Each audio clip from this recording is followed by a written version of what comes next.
All right, homies, a little bit of a quicker one. Super low-key day. Super low-key. Good energy, but low energy, you know?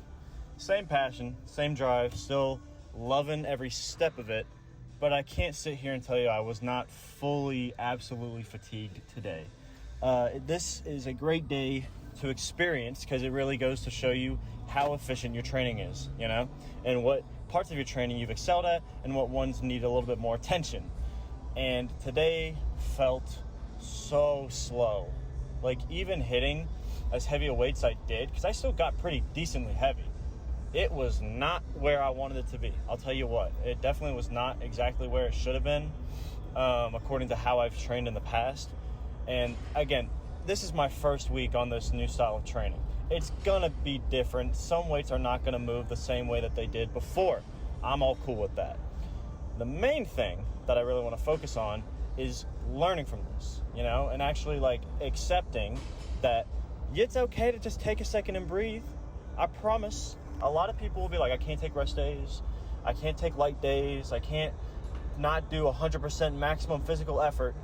I have to give it my all every single time, and I get that, and I'm about it. But more so on the mental than the physical, you know, because a lot of times your physical can't actually keep up with what your mental's able to do, and it'll drag you down. I'll tell you what, it'll take you and drag you for miles, because that is exactly where I feel today. If you've been watching this week, on my heavy clean and jerk day, incredible progress. Hit the 295 triple, had a really good front squat session, a little tired, but still got a good clean pull session. A lot of great lifts, but with your best, heaviest lifts comes the hardest fatigues that you have to push through, you know? And they truly are some of the most important days in the gym, because it's easy to lift heavy when you feel good. The hardest part when it comes to lifting consistently with that good discipline, trying to get stronger every day, is not just coming in when you feel at your best. It's coming in specifically when you don't, you know? Because even if you miss those absolutely primed, peaked days, that's not going to mess up your training, and that's not going to mess up your recovery, because you've already been primed. And if you just go back to light stuff after getting fully primed, you can keep building off of that. The issue I see a lot is people will feel horrible and will either A, go way too hard because they want to match exactly what they did the other day when they went super, super heavy, and they want to just be able to match that energy even though they're not actually ready for it on that different day. Or they'll just say, I'll just not work out and I'll come back when I feel better. And that, while you will recover a little quicker, just a little bit, your strength will diminish so much faster. And I'm not saying to come in and go balls to the walls, hurting yourself, going as hard as you can. I'm saying coming in and just getting the movement down, getting something that gets a good burn, a good pump, whatever you got to do to feel like you put in that minimum amount of effort, so that when you come back and you actually do feel that full recovery and you took that time to do lighter weight that's more form and technique based, you'll actually be able to perform twice as good. That's how you get stronger. Because when you hit something heavy, when you're peaked, and then you stop going until you feel peaked again, you're not going to be stronger. You're just going to be peaked to hit that same weight over and over and over. And sure, you will make gains eventually. Of course, being consistent in any sort of way will show some sort of progression relative to your own individual effort. But when it comes to the efficiency of those lifts, and more than that, the capabilities that you know that you have in you, you know? Like, today was such a hard day, and so like just tiring in general, just so exhausting, even more than yesterday. I thought yesterday I was tired. Today I felt better physically. I just didn't have I was so exhausted that it ended up making my mental less locked in. Not that I wasn't passionate, I wasn't having fun or anything, and I was still trying to lock in as best I can. There are just days where you are so drained that you can't help but be a little bit less energetic when it comes to how excited you get. You know, you have to have those days where you're not able to show that same level of excitement and all-around passion, because it shows that you have more to grow through. You know, it shows that you have more things you need to work on in order to get a greater passion. And again, when you push, same thing with the strength, when you push through a really low passion type day where you have just no mental energy because of how busy you've been or tired you've been, it's going to happen, and you're going to have to accept that rough day, make the most of it, and give yourself that credibility for what the effort you put in. Even I don't care if you just did the barbell or walked for 15 minutes, that's something, so give yourself the minimum credit that you're allowed, and then build upon that. Take that and make it better for the next time. Because if you can push through a day that is that difficult and that taxing on your mind and body, it will be so much easier and so much more efficient when you're able to put on that next heaviest weight, Because the reason I push through these days where I'm doing mostly accessories or heavy stuff that I can't go as heavy as I would typically want to, statistically, that's what primes me the most, knowing that I got through the hard stuff, and that when I get to the heavyweights and I've had my rest day and I've had my time to relax and chill out, I'll be ready because I know I put in the effort that deserves that heavyweight, But anyway, for the clean and jerk stuff today, I wasn't really too sure what to do. Again, I was super exhausted just like yesterday, so I didn't want to do anything too crazy volume-wise. I really just wanted to do something that really messed with my technique a lot, and I've never done a thruster before. If you don't know a thruster, it's a clean and jerk, but you go from the clean into the jerk with no pause. The moment you get to the top of the clean, you have to go straight into the jerk and stick it as best you can with the best form you have, because that'll really get you locked in on where you need to be driving on the dip and drive when you have to do the full movement with that pause in the middle. And typically on a thruster, people will either push press it up with the momentum, or will do a push jerk without splitting their feet.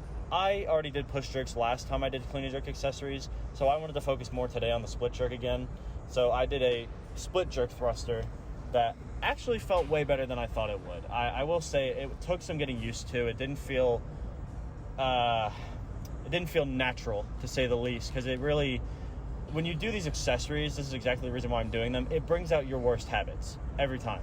It will make you feel like shit because it's stuff that you don't actually realize you haven't worked on and that you don't really know exactly how to do. Even if you have years of experience like I do, there's still plenty of things that I have no clue what I'm doing with. I got to get used to it and try my best to actually attempt it and see what I can do to move through and grow through it, because I know on 185, it was ugly. Like my bad habit with clean and jerk that I've had for the longest time, I typically don't do it anymore, but the moment it gets too heavy or I don't have that core strength, I lean super hard on my front foot. I will push forward and I won't let my back foot bend the way it needs to get that very balanced catch that doesn't stress my core or my mid-back in a certain way.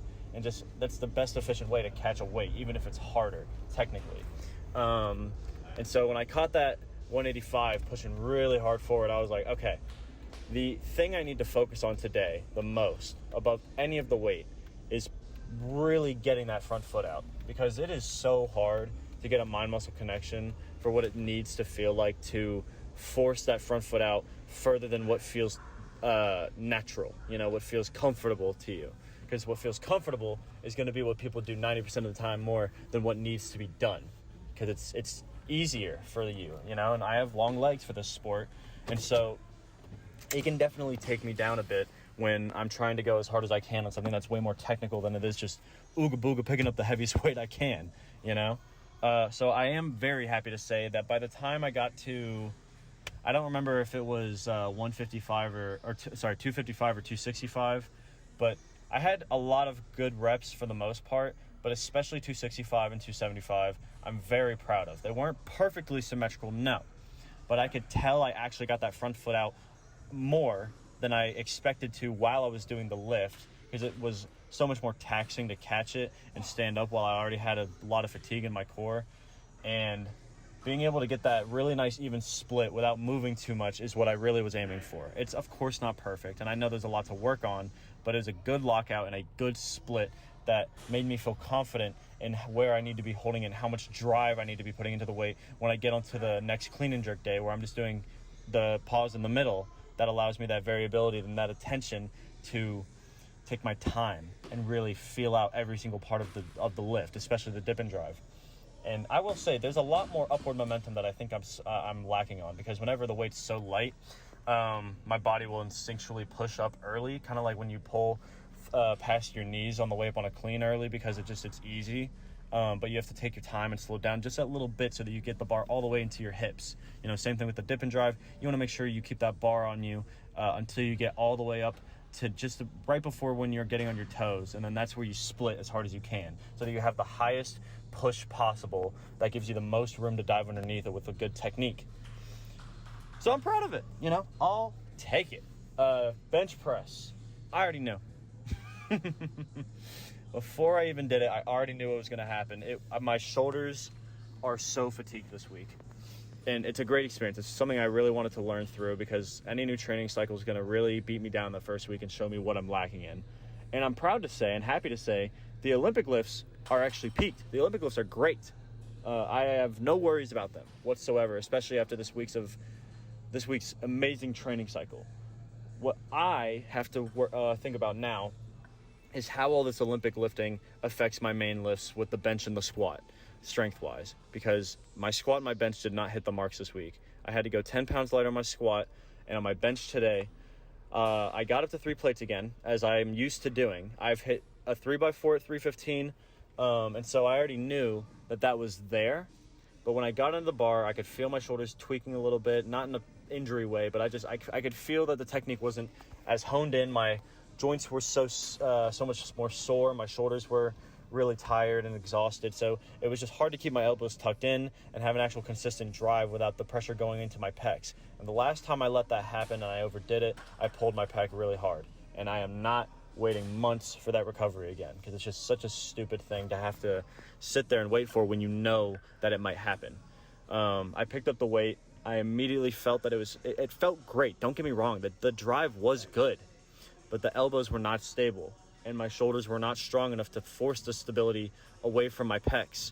And so I hit the 4th rep, and mind you, you're going to see it, and it's very efficient. It was a very good set, very confident set of 4. No issue in my brain. I know that at least right now, I could do a 3x4 like I did on the old program before I got sick. But that program, I was prepped for it, and I'm happy that at least now it's still there. But for my closer grip on bench, I'm not going to realize I'm failing it until I get stuck at that sticking point on the very last rep I attempt. And with the form shaking and with my shoulders as tired as they were, you'll see me pause for a sec. When I got that 4th rep up, I already knew that, yes, I have a 5th rep in me. But is that the goal today? Is that worth it? That's what you have to ask yourself. Is it worth pushing through, risking injury, and then missing the mark anyway? Because sure, I want to give it my best attempt no matter what, but the goal today was not to just hit 315 for whatever felt good. The goal today was to hit 315 for 6 based off of my old program's training cycle. And obviously we're not there right now based off the new training. I got to get primed in this new style of training that I've never done before. So I put the weight up, because what would have happened is I would have grinded. You know how I yell sometimes. I would have grinded as hard as I could. I would have pushed through, and I would have gotten stuck, and I would have maybe just barely got through it and felt really awesome about myself. But because of how risky a rep that is, that means that I wasn't ready, and that since I wouldn't have had 6 reps anyway, it wasn't worth trying and risking the injury in the first place, because I'm not going to be able to go up by 20 pounds next week, even if I hit that 5th rep. It's not worth it. I'd rather let my bench recover and grow at the efficient rate that my body's telling me it needs to rest at, I have to listen to the struggle that I'm going through and accept that I'm just not there at this moment, So next week, instead of 335 for 4, which I'm sure I could do if I was, again, I'm getting re-prepped, and I might actually be able to hit it next week better than I did this week, because I'm going to be more used to the program already, just getting on the new style of training. But I have to move based off the weights that I just did, so that next cycle, when I restart the program again, I can go at these weights that I'm trying now and hit them extremely confidently with no risk of injury whatsoever. So next week we'll go to 325 for 4, not 335, because I cannot rush that. It is so imperative that you give it the time it needs to chill and get there at its own rate. So all in all, physically, I'll give it a a not so solid, but a pretty consistent.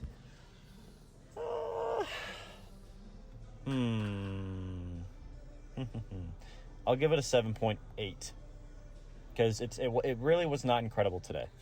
I know that out of 10, that's still really high, and I tell people all the time, my ratings are kind of skewed because if I get below a 5, in my opinion, for my own daily life, that means I had a mostly negative day. Anything 5 and above, I had at least a mostly positive day, you know? And the weights did move, and I did have good technique, and I did do extremely decently, and I'm proud of the effort that I put in today, for sure. So nowhere near a 5, but it definitely wasn't an 8. You know, I gotta be humble and accept that today was just really low, and it just shows me how much more room I have to pick it back up. You know, I'm very excited to try the weights next week because I'm finally getting the weights that I've never hit before. And I'm excited, my boys. It's something different. You really have to be able to sit back and tell yourself that it's okay to just wait and give it a sec and bring it back, you know, when you can. It does not have to happen all in one day, you know. Just be patient. It'll come, but you can't just tell your body to be stronger. You got to believe in it, and you got to let it do it at its own pace because we work with our bodies. Our bodies do not work with us. Mentally, I'm still going to give it a pretty decent 8.45. You know, nothing too crazy, but I'm still doing great. You know, I'm very happy that I chose to chill out today and not go balls to the walls like I normally do, grunting as hard as I can on that last rep because it just wasn't worth it, especially with how hard I went on my squat accessory yesterday. I think it shows maturity in my training cycle, and that will project itself onto the other things I do in my personal life, which I'm very proud and happy for. So I'm going to keep locking it in. We're going to get back. We're going to fully recover. I'm going to get back to it as best I can. And, you know, especially with the rest day tomorrow, which is very well warranted at this point, I'm going to be very excited to get back on the program day after tomorrow when I get to do some heavy snatches. I'm going to see, I did 245 for 3. So we are hitting 265 for a double for the first time ever. I've never hit 265 in my life. Oh, man. And so if it's there, 285 single at the end of the program. If it's not, 275 is still insane, dude. I am so excited, and I've never been this primed before for all of my lifts, even if they're not moving as efficiently as they could. I got to give it that experience and that build up to learn where everything works best at. And so I'll take a little bit more time to next week. I'll for sure chill out with my accessories a bit more. I went really hard on them this week because I haven't done this style of training before, and I wanted to kind of fuck around and just feel what was hitting in a good way. But I definitely went too heavy on all the accessory work. That should have been a bit more volume based, or just doing a couple sets for consistent and confident reps rather than pushing balls to the walls to that one top set, you know? Like on my muscle snatch yesterday, I think that's why my like between my chest and my shoulder, right around where my delt is on the front, feels a bit tweaked. Like I was pushing that really hard, you know? It's not hurt or anything, but it's definitely sore. So I think like stuff like that, and even the thruster today, I didn't need to just go up to 275 for one. I could have done a couple sets of 255 or even 225 and just got that good technique, because the accessories are not there to get my strength up. They're there to keep me consistent and confident in my mind-muscle connections and my core strength, you know? So the harder I go on those days, the harder it'll be to come back on the heaviest days. So anyway, I appreciate you listening to me yap about as always. I will be back day after tomorrow for the heavy snatch session. And we're just going to see what happens. You know, no expectation. Just going to keep having high hopes, loving life, do my thing. And if I fail, fuck it. Who cares, you know? But in the very least, I'm going to give it that best attempt in the moment. Let me know how the lives and lifts have been going. I love hearing about it. And I will be back. I love you guys. See ya. Bye.